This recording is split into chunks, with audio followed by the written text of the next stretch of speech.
Assalomu alaykum. Bizni maroq bilan tinglayotgan aziz muxlislar.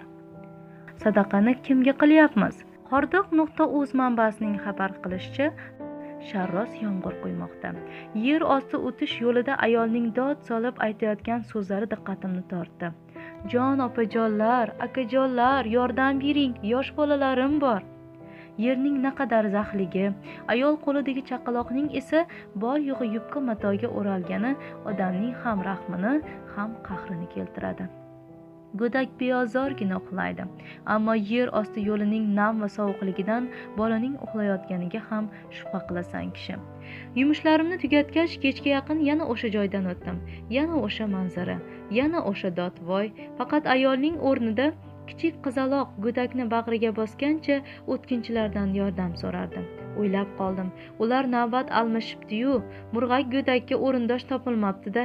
Nahotki yo'rakdagi bola pul topish quroli bo'lsa, har qanday jamiyatda ota-onaning farzandi hayoti, sog'lig'iga ziyon yetkazadigan xatti-harakati qattiq qoralanadi. Noqonuniy asosda jazolanadi. Yosh farzandini asta-sekin jarlikka qulayotgan, sog'lig'iga putur yetkazayotgan bunday kimsalar jazoga loyiq. Pul, mol dunyo o'tkinchi. Kimdir halol yo'l bilan, yana allakim aldov va firibgarlik bilan pul topadi. O'zini tug'ma nogiron, ko'zi ojiz ko'rsatayotgan, aslida yetim ucha sog' kimsalar ham uchramoqda. Ular orasida ayni kuchga to'lgan, mehnatga layoqatli yigitlar uchrashi kishini mulohaza va mushohadaga chorlaydi. Hassaga tayanib yuradi-yu, lekin bir qarasangiz qo'lti tayoqni irg'itib yuborgan to'qmoqdek odamlarga ham duch kelyapmiz. Ko'zi ojiz rolni o'ynab pul uzatilgach, uni sanaydigan nochorlar ahvoliga ham guvoh bo'lasiz. Insoniyat olamida eng mazlum va manfur bir ish bo'lsa, u ham tilanchilik, soyillikdir. Kuching bor, vujuding salomat va aqling komil ekan, ishlab ye, boshqalarning qo'lidagiga osilma, degan edi o'zbek romanchiligi asoschisi Abdulla Qodiriy. Demak, tilanchilik, sog' odamning birovdan pul tilanishi barcha zamonlarda ham qattiq qoralangan. Bugun dunyoning ayrim mamlakatlarida tilanchilik uchun jarima solinadi. Hatto jinoiy ish qo'zg'atiladi. O'zbek xalqi azaldan bag'ri keng, saxovatpesha, ammo yuqoridagi kabi ayrim kimsalar ana shu bag'ri kenglikni suiiste'mol qilmoqda.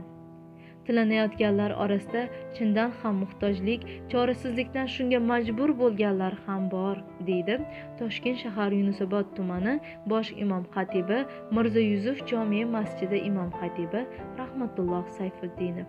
Abu Hurayra radhiyallohu anhudan rivoyat qilingan hadisda payg'ambarimiz sallallohu alayhi vasallam, kimki bir mo'minning bu dunyodagi bir mashaqqatini aritsa, Alloh uning oxiratdagi mashaqqatini aritadi.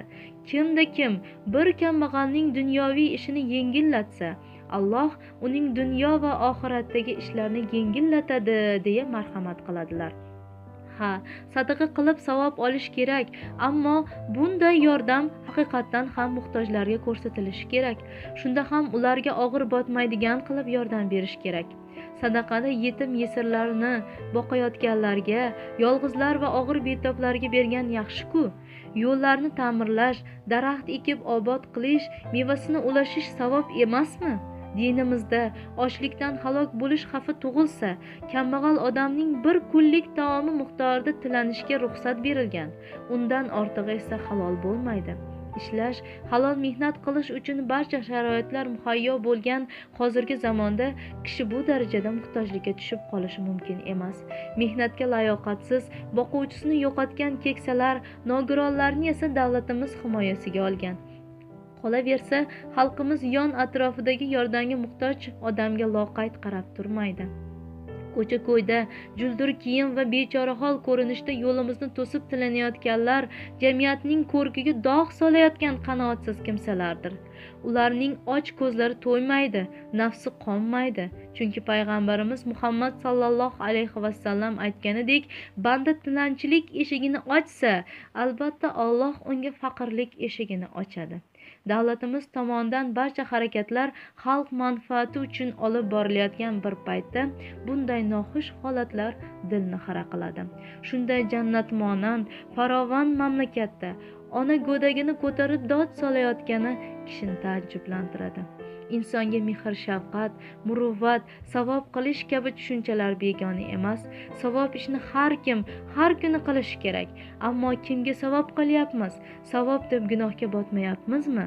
Farzandini zax yerda olib o'tiradigan, sog'lom bo'la turib, bir ishning boshini tutmagan, tekinga ishlamasdan tishlashga o'rganib qolgan kimsalarga muruvvat qilish savobmi?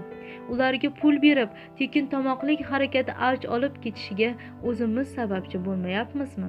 Bu haqdagi ma'lumotlaringizni, izohlaringizni, o'zingizning fikr va mushohadalaringizni bizning kanalimizga joylashtiring. Xayr, salomat bo'ling. Shu mavzuda mening shaxsiy fikrim. Agar sizga qiziq bo'lsa, videoni ko'rishda davom eting. Hozirgi kunda hamma joyda tilanchilar ko'payib ketgan, chunki bu ish ular uchun pul topishning tez va oson usuli. Albatta, hamma tilanchilar ham bu ishni biznesga aylantirib olgan deb o'ylamayman. Haqiqatda non-suvga yoki pulga muhtojlar ham bor. Lekin ularning, aynan o'sha tilanchilarning oila a'zolari, qo'ni-qo'shni, yaqin va uzoq qarindoshlari qayoqqa qarashyapti? Masalan, sizning biror yaqiningiz ochlikdan o'layotgan bo'lsa, shunchaki ko'z yumib ketaverasizmi? Meni bilishimcha, sadaqani faqat muhtoj odamlarga qilish kerak. Bozorda yurgan, tunnelni tagida yalinib o'tirganlarning haqiqatdan pulga muhtoj yoki yo'qligini qayerdan bilasiz? Muammoning faqat bitta yechimi bor. Yon atrofdagilarimizga, qarindoshlar, qo'ni-qo'shnilarga e'tiborli bo'lishimiz kerak. Biror nimaga muhtoj bo'lishganda yordam bersak, agar kimningdir muhtojligi qarindosh urug'lar orasida yoki mahalla ichida hal qilinsa, ko'chada tilanchilik qilib yurganlarning hammasi g'irt qallob, yolg'onchiga chiqadi. Yap-yangi yengil avtomobillarda Qozog'iston chegarasiga chiqib kelib migratsiya kartasini yangilash. O'zbekistonning barcha viloyatlariga uyingiz eshigi ostigacha yuk va turli katta-kichik buyumlarni jo'natish. Sankt-Peterburg va Moskva shaharlaridan Toshkentga yoki Toshkentdan Sankt-Peterburg va Moskva shaharlariga yengil avtomobillarda tez va arzon narxlarda yetib olish. Do'stlarimiz 10 yillik ish tajribasiga egalar va sifatiga kafolat berishadi.